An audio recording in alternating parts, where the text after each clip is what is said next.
Okay, so here is why I think that every VR experience and the game must have a full body avatar in order to help your users immerse themselves within your experience. So, over the years, I've tried countless VR experiences, games, simulators, training sessions, so on and so forth. But only in the recent years we have some sort of full body avatars within VR experiences. And for me, the best VR experiences are those include a full body avatar. For example, Bone Lab and Boneworks are maybe the most popular ones, but there are many VR developers and creators that are still insisting to include only hands or gloves without a full body avatar.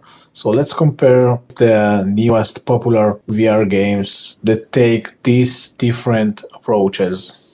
I'm gonna start with Peaky Blinders, which is a game that I just finished, and I was waiting for this game to come out ever since they announced it, and mainly because I'm a fan of the TV show. So let's see how immersive it is and what can we learn from it. Now, in terms of UX, it's great to see how they introduce what each button on the controller does. They show you UX in practice because gamification is actually the best way to help you to actually learn how to use it. Audio cues or spatial audio is also very important for letting the user know where the sound is coming from. But eventually we are here for immersion, where there is no full body avatars in your VR storytelling. It will definitely break the immersion, especially when we are talking about storytelling, which is very unique in Peaky Blinders VR. Ghosts of Tabor, Bone Lab, and Contractors, all of them include a full body avatars, which is the best case studies of full body UX that I can recommend to try and learn from. But other than that, the storytelling in Peaky Blinders is actually very immersive because even the intro almost gives you the 1920s vibes. So I want to see more open world games, for example GTA, Mafia, Scarface and stuff like this in VR. My first reaction was, OMG Tommy, is that you bro? Because in terms of storytelling, they've done an amazing job. Time's not been kind to you, eh? You still smoke? Churchill's place was robbed last night. A toast to old friends. So Churchill's asked me to personally see that he gets it back, and he will reward the Shelby Company handsomely for his troubles. And I've seen your war record. But of course, the floating hands always broke the immersion for me.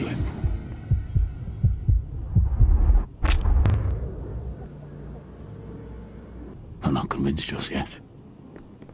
Abraham's man betrayed me. He's in there. Take care of him. Also notice how empathy in VR actually works. Alright. I've been talking to the Bolsheviks. But I was gonna tell And no, I did not kill this NPC because I actually felt an empathy for him. And I'm glad that I did not kill him because little did I know that I will find myself tied to a chair later on in this game.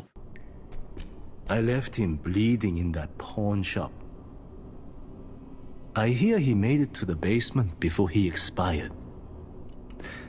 I did not know there was such a place. Still, I got what I needed from him. Churchill's red box. And here's why not having a full body in VR breaks immersion. He was certainly not honest with Mr. Churchill. But that is not my concern. I must send him a message. Mr. Hall, intruders! Two of them! Shelby will pay for this. Speak soon, Peaky Blinder. Now, in Bone Lab, you have hands, but with a full body, including arms and legs. And Bone Lab is so immersive in terms of embodiment that sometimes it feels so real, even when you switch your avatar to the opposite sex or different creatures and even non-human beings. And yes, Bone Lab is a physics-based simulation that sometimes actually feels like the Matrix, which means you can do anything just like in Matrix movies. So just like Trinity, you can ride a bike, drive a car, helicopters and planes.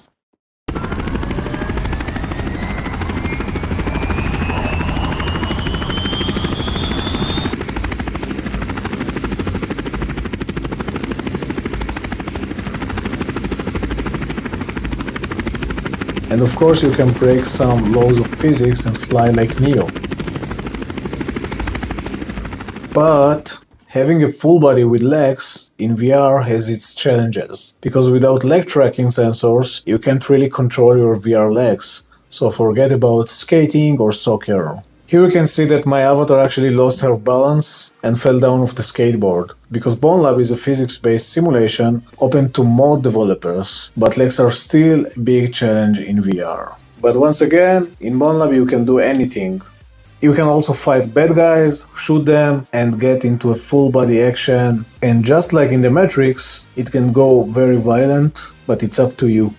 In summary, I think that based on all of the VR games, experiences, training sessions, and different medical applications I've tried, I got the best immersion in experiences that included a full body avatar. So when I look down, I can see that I have a full body, which immediately brings my mind into this avatar and gives me the sensation and the feeling that I'm actually there in this virtual experience. So when I got to try different medical applications or training simulators for safety and first responders and stuff like this, it always broke the experience for me when I looked down and I found that I don't have a full body. So we are still in the early stage of VR experiences and immersions, and it depends on us, VR creators, UX designers, developers, to actually learn how to create experiences that are not only great for storytelling and games, for example, but also to immerse our users within the experience. Doesn't matter if it's a medical training scenario or a training session for first responders or field technicians. Eventually, after trying these games that I've just mentioned, it made me think that inverse kinematics or IK is not an issue anymore, because developers are doing an amazing job creating these games and experiences with full body avatars that actually manage to immerse you within these simulations and feel like you're actually there. So I think that every productive application in pragmatic fields, training, education, military, etc., will be way better if we as creators go the extra mile and include full body avatars. So that's my opinion, and feel free to comment or contact me. See you later.